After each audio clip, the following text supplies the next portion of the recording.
Social media వాడకం పెరిగాక పోలీసులకు సరికొత్త సవాళ్లు ఎదురవుతున్నాయి. నేరాలు, ఘోరాలకు సంబంధించిన ఫిర్యాదులు వచ్చే పోలీస్ స్టేషన్లలో కొన్నిసార్లు వింత వింత ఫిర్యాదులు సైతం నమోదవుతున్నాయి. అలాంటి తాజాగా ఒక హైదరాబాద్ లో అలాంటి ఫిర్యాదే నమోదైంది. ఎక్కడో కాదు, బంజారా హిల్స్ పోలీస్ స్టేషన్ లో విచిత్రమైన ఘటన చోటు చేసుకుంది. తనను వాట్సాప్ గ్రూప్ నుంచి తొలగించారని, మళ్లీ అందులో చేర్పించాలంటూ ఒక మహిళ ఏకంగా పోలీసుల్ని ఆశ్రయించడం తీవ్ర చర్చనీయాంశంగా మారింది. హైదరాబాద్ లో అసలేం జరిగిందో ఇప్పుడు తెలుసుకుందాం.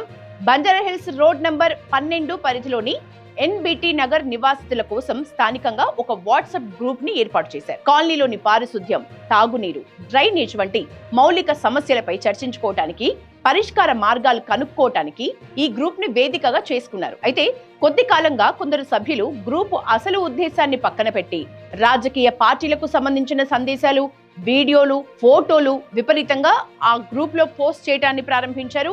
దీంతో గ్రూప్ అడ్మిన్ జోక్యం చేసుకుని ఇది రాజకీయ ప్రచార వేదిక కాదు, కేవలం బస్తీ సమస్యల కోసమే అని సభ్యులకు స్పష్టమైన హెచ్చరికలు జారీ చేశారు. గ్రూప్ లో ఎలాంటి రాజకీయ పోస్టులు పెట్టొద్దని నియమాల్ని కూడా గుర్తు చేశారు.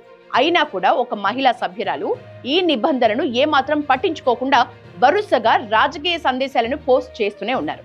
అడ్మిన్ చాలా సార్లు వారించినా ఆమె తన వైఖరిని మార్చుకోలేదు. దీంతో విసిగిపోయిన అడ్మిన్ గ్రూప్ నియమావళిని ఉల్లంఘించినందుకు ఆమెను వాట్సాప్ గ్రూప్ నుంచి తొలగించారు. అయితే దీన్ని అవమానంగా తీసుకున్న సదరు మహిళ తనను తిరిగి గ్రూప్ లో చేర్చుకోవాలని అడ్మిన్ ని చాలా సార్లు కోరారు. అయితే గ్రూప్ నిబంధనలు పాటించని వారిని చేర్చుకోలేమని అడ్మిన్ నిరాకరించారు. దీంతో ఆమె ఆగ్రహం చెంది అడ్మిన్ తనను ఉద్దేశపూర్వకంగానే గ్రూప్ నుంచి తీసేసి మానసికంగా వేధిస్తున్నాడు అంటూ నేరుగా బంజారా హిల్స్ పోలీస్ స్టేషన్ కి వెళ్లి రాతపూర్వకంగా ఫిర్యాదు చేసింది. మహిళ ఇచ్చిన ఫిర్యాదుతో పోలీసులు సైతం ఆశ్చర్యపోయారు. అయినప్పటికీ తప్పని పరిస్థితుల్లో గ్రూప్ అడ్మిన్ ని స్టేషన్ కి పిలిపించి విచారించారు. జరిగిన విషయం తెలుసుకున్న పోలీసులు ఇద్దరికి సర్ది చెప్పే ప్రయత్నం చేశారు. అయితే అడ్మిన్ మాత్రం తన నిర్ణయానికే కట్టుబడ్డారు. గ్రూప్ నియమాలను పదే పదే ఉల్లంఘించినందువల్లే ఆమెను తొలగించాలని, ఎట్టి పరిస్థితుల్లోనూ తిరిగి గ్రూప్ లో చేర్చుకునే ప్రసక్తే లేదని పోలీసుల ఎదుటే తేల్చి చెప్పారు అడ్మిన్. దీంతో ఈ వింత కేసును ఎలా పరిష్కరించాలో తెలియక బంజారా హిల్స్ పోలీసులు తలలు పట్టుకుంటున్నారు. సాధారణంగా నేరపూరిత ఫిర్యాదులు స్వీకరించే తాము ఈ వాట్సాప్ గొడవను ఎలా పరిష్కరించాలి అనే దానిపై మల్లగుల్లాలు పడుతున్నారు పోలీసులు.